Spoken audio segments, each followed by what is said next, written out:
Ever felt like the world is laughing at you? Mocking your dreams, doubting your ambition? Well, let me tell you something. That laughter, that sneering, it's the soundtrack to your rise. You don't silence the critics by fighting them. You drown them out with the sound of your success.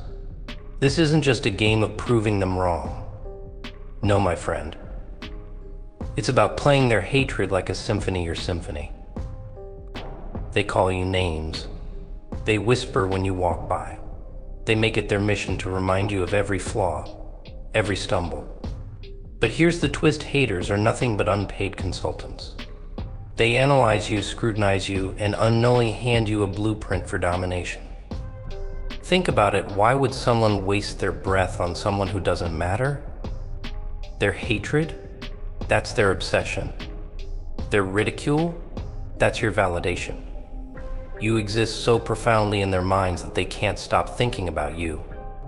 And in their blind hatred, they hand you the keys to their own downfall. You see, the trick isn't to fight them. Fighting them is like feeding the fire. Instead, stand back and let them burn. Watch closely. Learn.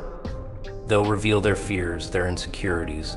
They'll show you where to aim, where to sharpen your edge. And when the time comes, you don't just prove them wrong. You rise so high that their words can't even touch you anymore. Their laughter becomes applause. Their mockery becomes silence. Chaos is often misunderstood. People fear it, avoid it, and despise it. They think of it as destruction, a force that tears everything apart and leaves nothing but rubble in its wake. But chaos is not the enemy. Chaos is creation disguised as destruction. It is the uncomfortable yet necessary process of breaking down the old to make way for the new. And when it comes to our personal growth, chaos often arrives in the form of rejection, criticism, and yes, haters. Imagine being surrounded by whispers, accusations, and laughter. It feels suffocating, doesn't it? The walls close in, the air thickens, and you begin to doubt yourself. That's the power of negativity. It tries to shrink you, to make you question your worth, to convince you that you're not good enough. But in that very moment of chaos, something else is happening, a spark. A subtle yet undeniable flicker of possibility is born from the friction. That's where the beauty lies, hidden in plain sight. You see, the noise, the doubt, the hate, it's all fuel. What people fail to understand is that chaos is never random. It's a sign that something within you is shaking, shifting, and preparing to grow. The criticism from others, it's their fear of your potential. They see something in you that they can't understand, something that threatens their sense of comfort. Their ridicule is their way of projecting their insecurities, of trying to maintain control. But you're not here to conform. You're here to evolve, to break free, and to rise above. Haters have a peculiar role in our lives. They are both adversaries and inadvertent allies. They are the ones who unknowingly shine a spotlight on your weaknesses, not to help you, but to hurt you. And yet, it is through this unfiltered reflection that you gain clarity. You see yourself not as they want you to be, but as you truly are. Their words, dripping with malice, are stripped of their venom when you understand their true purpose. It's not about their hatred, it's about your response. Every word of doubt, every sneer, every dismissive laugh, it's a test. It's the universe asking you one simple question: how bad do you want it? If your dreams were easy, there would be no need for resistance, no opposition. But that's not how the game works. Dreams worth chasing come with obstacles and haters. They're just one of many. They're the voices that try to convince you to settle, to give up, to stay small. But chaos, when embraced, transforms those voices into music. Think about a storm. It's wild, uncontrollable, and destructive, yes. But what follows a storm? The air is clearer, the earth is nourished, and new life begins to grow. The same is true for the chaos of criticism and hate. It's not there to destroy you, but to prepare you, to make you resilient, to strip away the parts of you that no longer serve your purpose. It forces you to confront your fears, your flaws, and your doubts head on. And in doing so, it gives you the chance to rebuild, stronger and more unstoppable than before. The truth is, chaos demands something from you. It demands courage. It demands patience. And most importantly, it demands faith not in others, but in yourself. Faith that you can withstand the storm, that you can take the hate, the rejection, the negativity, and turn it into something extraordinary. That's the real challenge, isn't it? Not to avoid chaos, but to embrace it. To stand in the eye of the storm and see it for what it truly is, a chance to rise. Haters play a curious role in your journey. On the surface, they seem like obstacles, barriers placed in your path to slow you down, to break your spirit. They criticize, mock, and sometimes go out of their way to see you fail. Their words sting, their actions can frustrate, and their presence feels like a shadow that looms over your ambitions. But when you strip away the noise, when you look beyond the surface, you begin to realize something profound. Haters are not the enemies they appear to be. In fact, they're unwittingly some of your greatest motivators. Their purpose, though unintended, is clear. Haters are mirrors reflecting back to you the very things you need to address. They amplify your weaknesses, highlight your vulnerabilities, and force you to confront the parts of yourself you may have been ignoring. When someone points out your flaws with malicious intent, it hurts. But in that pain lies an opportunity, a chance to assess yourself, to learn and to grow.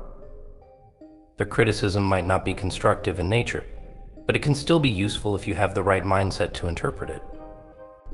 They hand you a roadmap, albeit unwillingly, showing you where you can improve and where you can outshine even their most venomous expectations. It's easy to think of haters as people who want to see you fail, and to some extent that's true. But their obsession with you tells a different story. If they're constantly talking about you, constantly finding fault in you, then it means you're doing something significant. You're making waves, stirring emotions, and shaking things up. People don't hate what they don't notice, and they certainly don't expend energy on someone they consider irrelevant.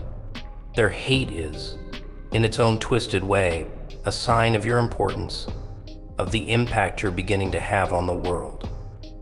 There's also a psychological layer to this. Many haters are projecting their insecurities onto you. When they see you pursuing your dreams, taking risks, and striving for something greater, it forces them to confront their own choices or lack thereof. Your ambition becomes a mirror for their stagnation, and that's an uncomfortable reality for them to face. Instead of addressing their own fears and doubts, they lash out at you. It's not about you, it's about what you represent to them. You are a reminder of the path they didn't take, the chances they didn't seize, and the potential they let slip away. Haters, whether they know it or not, push you to evolve. Their negativity forces you to develop thicker skin, sharper focus, and greater determination. They challenge you in ways that comfort never could. They drive you to prove them wrong, to rise above their words, and to achieve things they thought were impossible for you. Their resistance strengthens you like iron being forged in fire. Without them, your journey would lack the pressure that transforms you into something greater than you were before. Negativity is a force that most people try to avoid. It's uncomfortable, heavy, and often leaves a mark that lingers long after the moment has passed. But avoiding negativity doesn't make it disappear, it only makes it louder, more persistent, and harder to escape. When you're confronted with criticism, rejection, or hate, your instinct might be to ignore it, to pretend it doesn't exist. That approach, however, only gives it more power. Ignoring negativity doesn't diminish it, it allows it to grow unchecked, festering in the background until it becomes an obstacle you can no longer avoid. Acknowledging negativity, on the other hand, is an act of strength. It requires courage to look directly at the words, the actions, and the intentions of those who try to bring you down. It's not about agreeing with their perspective or letting it define you, but about facing it head-on and understanding what it reveals. Negativity, as painful as it may be, often carries a message. Sometimes it's a reflection of someone else's fears and insecurities, and other times it's a challenge for you to rise above. Either way, ignoring it means missing an opportunity to grow, to learn, and to evolve into a stronger version of yourself. When someone criticizes you, especially out of malice or jealousy, it can feel personal. Their words can echo in your mind, replaying the worst things you've ever thought about yourself. But here's the truth: negativity is rarely about you. Most of the time, it's a projection of the person delivering it. They see in you something they lack, something they fear, or something they envy. By lashing out, they're trying to assert control, to shift focus away from their own insecurities. When you acknowledge this, you take away the sting of their words. Their negativity stops being a weapon and becomes a window into their struggles, one that you can choose to observe without letting it affect your own sense of worth. Extracting lessons from negativity doesn't mean accepting everything that's said about you. It means discerning what's useful and discarding what isn't. Not every piece of criticism will be valid, and not every negative comment will offer insight. But buried within the noise are nuggets of truth, opportunities to refine yourself and your craft. The key is to approach negativity with curiosity instead of defensiveness. Ask yourself, what can I learn from this? What can I take from this experience to become better, stronger, and more resilient? Negativity also tests your resilience. It challenges you to hold on to your sense of self when others try to tear it down. It pushes you to develop emotional strength, to build a foundation so solid that no insult or criticism can shake you. Acknowledging negativity is not about giving it control, but about taking control for yourself. It's about understanding that every hateful word, every dismissive comment, is an opportunity to prove not to them, but to yourself that you are unshakable. Criticism often feels like a blow to your ego, a force that knocks you off balance and leaves you questioning yourself. It's easy to view it as an attack, something designed to hurt or diminish you. But what if criticism, even when delivered with ill intent, could be a tool for empowerment? What if, instead of letting it define you, you could use it to reclaim your power and strengthen your resolve?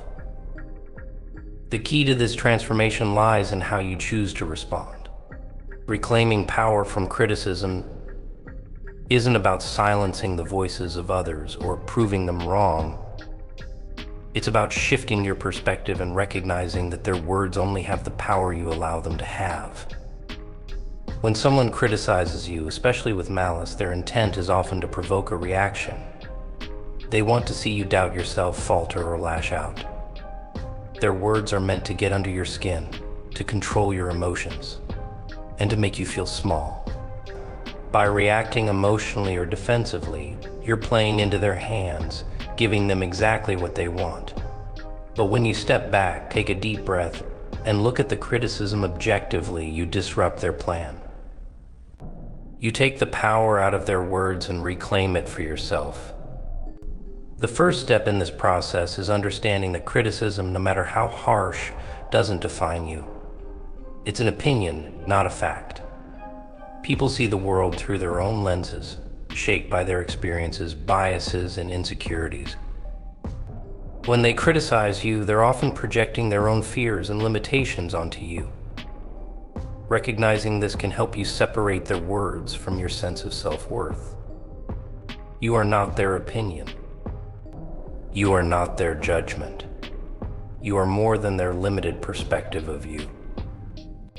Once you've detached emotionally from the criticism, you can analyze it for what it is. Is there any truth in what they're saying? If so, how can you use it to improve yourself? Constructive criticism, even when delivered poorly, can be a valuable source of insight.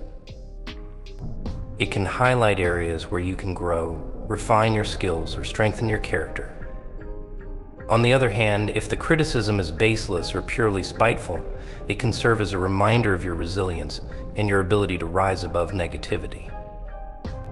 Either way, the choice of how to interpret and use it is entirely yours.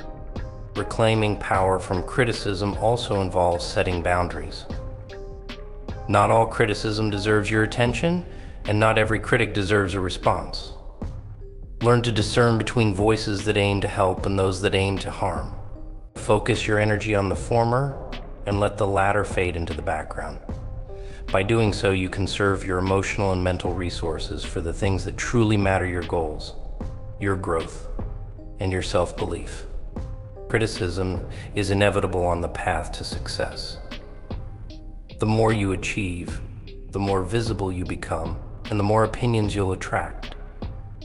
But visibility also means strength, resilience, and the ability to navigate challenges with grace. Every time you reclaim power from criticism, you're reinforcing your foundation, proving to yourself that no external force can shake your inner core. Hate is often seen as an entirely destructive force, something that weighs you down, distracts you, and takes a toll on your confidence. It's easy to fall into the trap of letting hate drain your energy, of believing it exists only to deter you from your goals. But hate, when viewed through a different lens, can be one of the most powerful sources of motivation you'll ever encounter. The energy behind hate is raw and intense, and while it may not feel positive, it is energy nonetheless. The question isn't whether it exists, but what you choose to do with it. Every hateful comment, every attempt to undermine you, carries a hidden gift potential energy. It's the kind of energy that can either consume you or propel you, depending on how you harness it.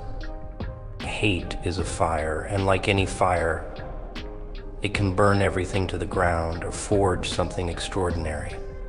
The choice lies in how you approach it. Will you let it burn you, or will you let it refine you? When someone directs hate at you, it often reveals more about them than it does about you. Their anger, jealousy, or resentment is rooted in their own struggles, fears, or insecurities. But while their intent may be to harm, you don't have to let that intent define the outcome. Instead, you can transform that energy into fuel for your ambitions. Let their doubt ignite your drive. Let their negativity push you to prove, not to them but to yourself, that you are capable of rising above. Hate has a way of exposing where your strengths lie. People don't hate what doesn't threaten them. If you're facing resistance, it's because you're doing something that challenges the status quo or disrupts someone else's comfort. That in itself is a sign that you're on the right path. Hate is a response to power. And the fact that you're encountering it means you've tapped into something significant. Recognizing this is the first step in turning hate into motivation. It's not about validating their opinions or letting them dictate your actions, but about using their energy to fuel your purpose. Channeling hate requires focus. It's easy to get caught up in the emotions. It stirs anger, frustration, even sadness. But instead of letting those emotions control you, redirect them. Pour them into your work, your craft, your vision. Let the sting of their words remind you why you started in the first place. Let it sharpen your resolve and clarify your goals. Use it as a reminder that every great achievement comes with resistance, and that your ability to endure and thrive in the face of hate is what sets you apart. The more you rise, the more hate you'll encounter. That's the nature of success. But with each hateful comment or action, you have a choice: let it slow you down or let it propel you forward. Hate is not the end of the road. It's a signal, a spark, and an opportunity to take all the negativity thrown your way and transform it into something unstoppable. Respect your haters, not for their cruelty, but for their role in your transformation. Without them, there's no drive to outdo, no hunger to excel. They're the villains in your story, yes, but even villains serve a purpose. They make the hero. And you're the hero of this tale. So the next time someone tells you that you'll never make it, smile. Smile because they've just handed you your next reason to succeed. Respect them not for who they are, but for the masterpiece they're unwittingly helping you become. After all, without darkness, you'd never see the stars.